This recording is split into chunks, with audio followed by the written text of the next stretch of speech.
Alright guys, we're on to section 5.5, page 142.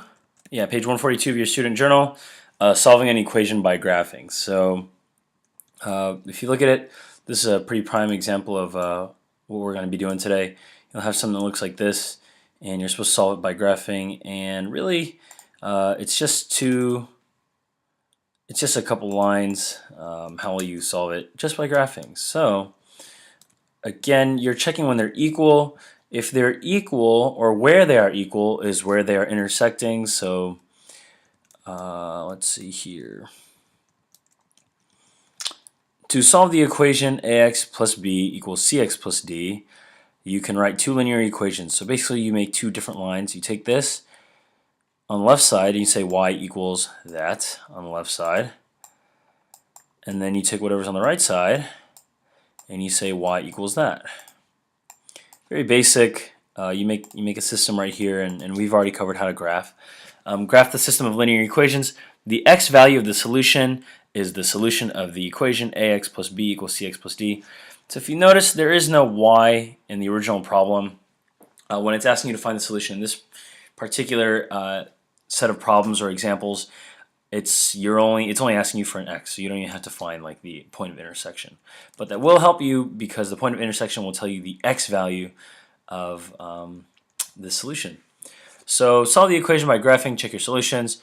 You guys already know how to graph, so I'm actually just going to do this on Desmos to make it faster.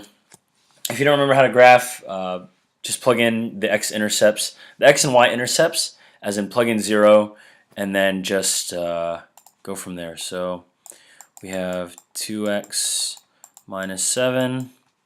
We have negative 2x plus 9. So I'm gonna punch this into the calculator, the graphing calculator, and then I will look for the point of intersection and just nail down the x value. So we have 2x minus 7, 2x minus 7, and negative 2x plus 9. As a reminder, let's see, 2x minus 7, negative 2x plus 9. And if we look here, they intersect right here, where x is equal to 4. So you guys will graph that on your own. Sorry, we have x equals 4. And that's it. You plug in, you could just punch all these into a graphing calculator, or if you don't have one, you can use Desmos, or if you don't have one, and just copy here. And if you don't have one, then you'll just have to do it on this using x and y intercepts.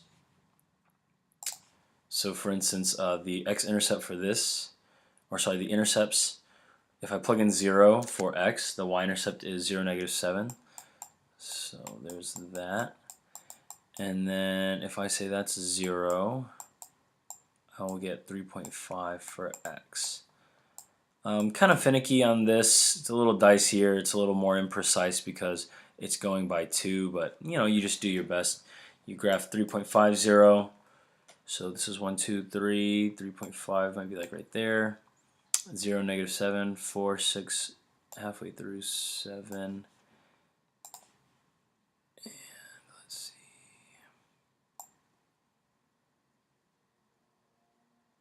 So it's just a little something like that, just as an example. Again, you could just punch it into Desmos or your graphing calculator and copy those graphs. Okay, so moving on. This is no different. You'll definitely want to make sure that before you should distribute that. So this is 3x minus 12. Although if you're using Desmos, if you type it in like that, it will still have the same thing. So 3x minus 4. So that's the red line. And then if I say 3x minus 12, that's the blue line, and they overlap, right? Because they are the same line. So moving on, absolute value equations. The only difference here is that when you're dealing with absolute values, don't forget that one result is positive and the other result is negative.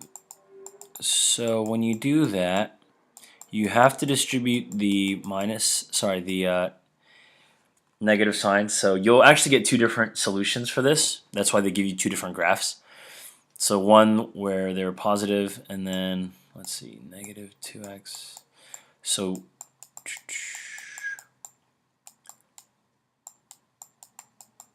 these are the two well, in this, since each graph you need two equations for, two linear equations. One will be y equals 3x, and the other one will be y equals 2x plus 10. So y equals 3x, and y equals that. Here it will be y equals 3x, and y equals negative 2x minus 10. Again, you can do this. You can plug it into a graphing calculator that you have on hand, or you can find the intercepts and go from there. And that's it, guys. It's very basic. If you understand how to graph, then really this is just graphing. This is just graphing, and we've already covered graphing.